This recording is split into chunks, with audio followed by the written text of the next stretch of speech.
138. A law shall regulate the mode and grade by which the Supreme Court of Justice shall take cognizance of the cases comprehended in this section. Section 4th of the mode of judging the members of the Supreme Court. 139.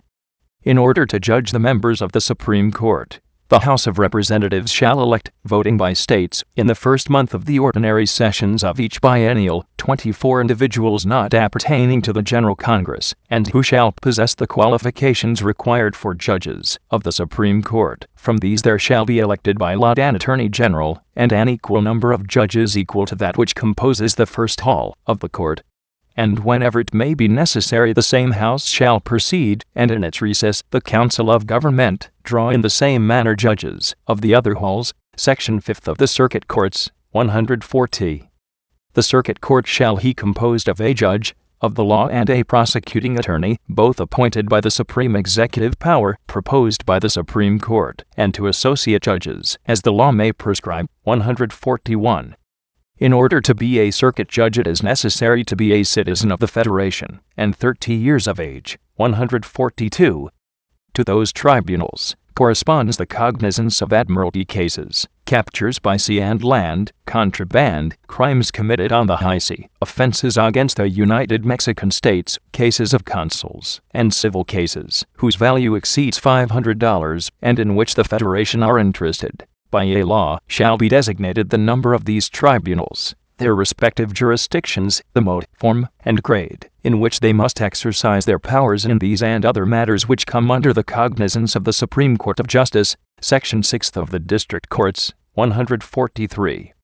The United Mexican States shall be divided into a certain number of districts, and in each one of which there shall be a tribunal presided by a judge of the law, which shall take cognizance without appeal of all civil cases in which the Federation is interested, the amount of which does not exceed $500, and shall have original jurisdiction in all cases in which the circuit courts have appellate jurisdiction. 144.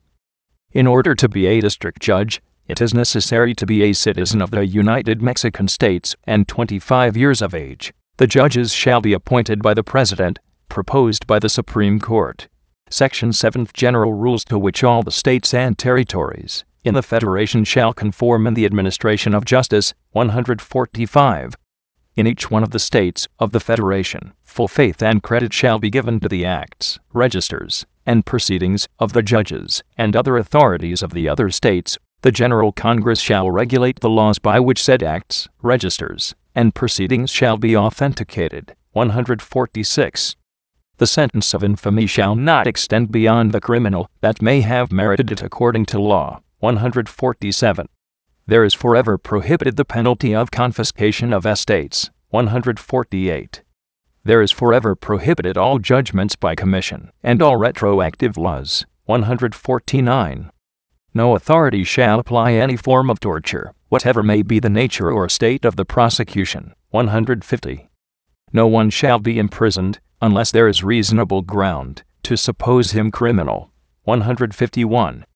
No one shall be imprisoned on suspicion for more than 70 hours. 152.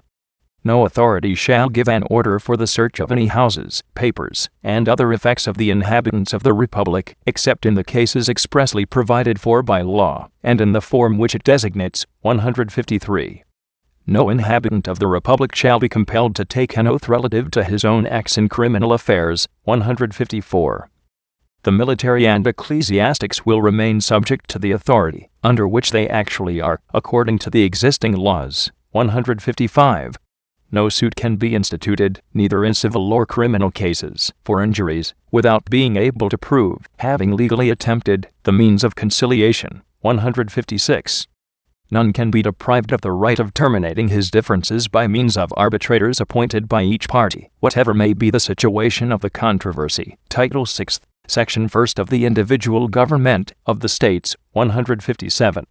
The government of each state shall be divided for its exercise in 3 powers, legislative, executive, and judicial, and never can be united 2 or more of these in one corporation or person, nor the legislative deposited in one individual. 158. The legislative power of each state shall reside in one legislature, composed of the number of individuals which their respective constitutions may determine, to be elected popularly, and removable in the time and manner which said constitutions may designate. 159. The person or persons to whom the states confide their executive power cannot exercise it except for a definite time, which shall be fixed by their respective constitutions. 160. The judicial power of each state shall be exercised by the tribunals that the Constitution may establish or designate, and all cases, civil or criminal, which appertain to the cognizance of those tribunals, shall be conducted in them to final judgment and execution. Section 2 of the Obligations of the States, 161. Each one of the states is obliged first to organize its interior government and administration without opposing this Constitution, nor the Constitutional Act. Second, to publish by means of their governors their respective constitutions, laws, and decrees. Third, to obey, and cause to be obeyed, the Constitution and general laws of the Union, and treaties made, and those that henceforward may be made, by the supreme authority of the Federation, with any foreign power.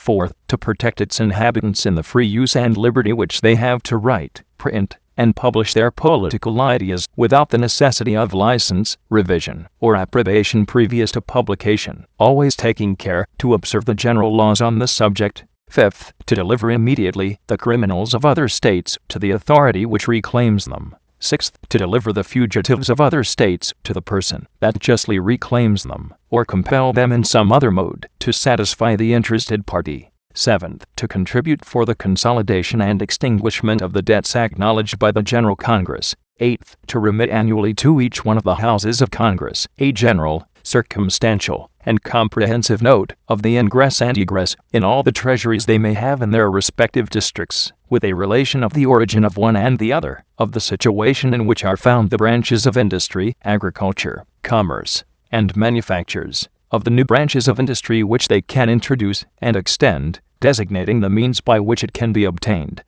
and of their respective population and means of protecting and augmenting it. Ninth, to remit to both houses, and in their recess, to the Council of Government, and likewise to the Supreme Executive Power, authorize copies of the constitutions, laws, and decrees. Section 3. Restrictions of the powers of the state. 162.